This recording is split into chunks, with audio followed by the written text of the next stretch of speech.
My speech today will be an honest and sincere testimonial emanating from a test. A test United States of America passed, a test the Gambia has passed. And that test, philosophically, history is the invigilator.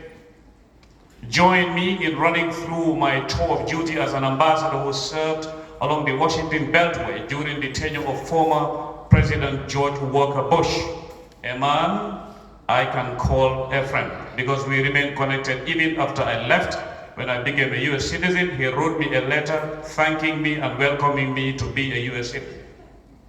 There and then you can see why America has always been ready to do business or invest in the Gambia.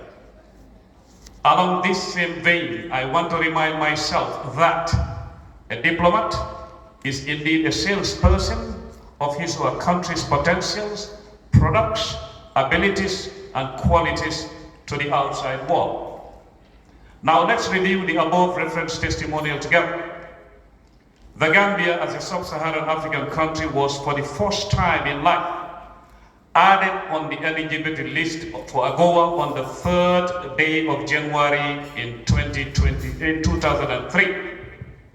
I was the Gambia's ambassador at the time in Washington, and TMC was with me.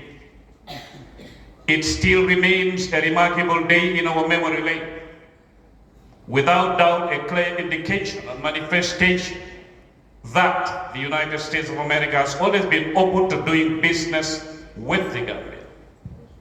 Latter was followed by a series of engagements, one of which was my meeting at the USA, where we discussed the importation of green beans, cotton, and prawn tigers into the US market, just to name a few. On that day, I saw zeal and will in the faces of the officials I met. I served in Paris and other countries in the world, so when I see somebody who has zeal and will, I know. We also talked about the signing of an open skies agreement with GCAA, Gambia Civil Aviation Authority. As the old adage says, the proof of the pudding is in the eating. What was on the plate of achievements? Let's proceed. World Airline began flying between Baltimore and BIA, Banjul International Airport, but stopped due to lack of passengers, among other odds. It can still be reignited as a process, particularly with a motivating ambassador like Ambassador Sharon L. Crow. Not only that, I came to the Gambia in October 2002 with a team from Orlando, Florida, representing a company called AfriNat. It was to complement World Airlines or any other that we could convince to fly USA BIA, but that process was unfortunately blocked by red tape and lack of follow-up here in the Gambia. Let's shift the gears. Well, for a while, Tijan Masade Sisi, TMC, the then First Secretary, a very active worker for that matter, flanked me all through. We were allocated slots at the PG County, Prince George's Economic County seat, where business incubators, I had Dr. Drame mention that, for visiting Gambian businessmen and women who are yet to be familiar with the US market remain available free of charge. America gave us that. Latter preceded the Corporate Council for Africa's meeting in Washington, D.C.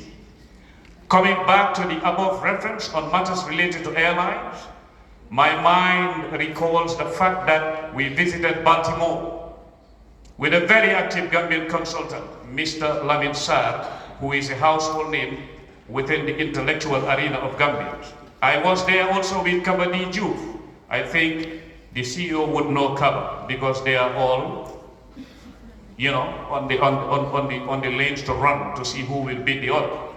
We also visited Rhode Island, where meetings were held with Gambians and Americans.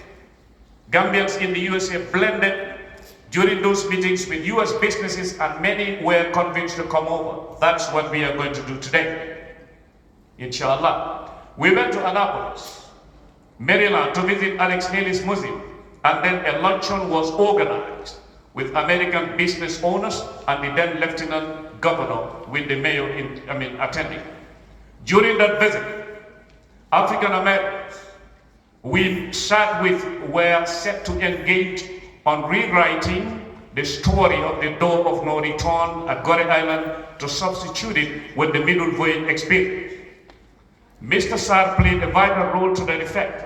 Movie stars, musicians were set to be part of the cruise from USA to Gore Island, then come back. We wanted to defy the door of no return and call it the door that has magnetized us back to Africa.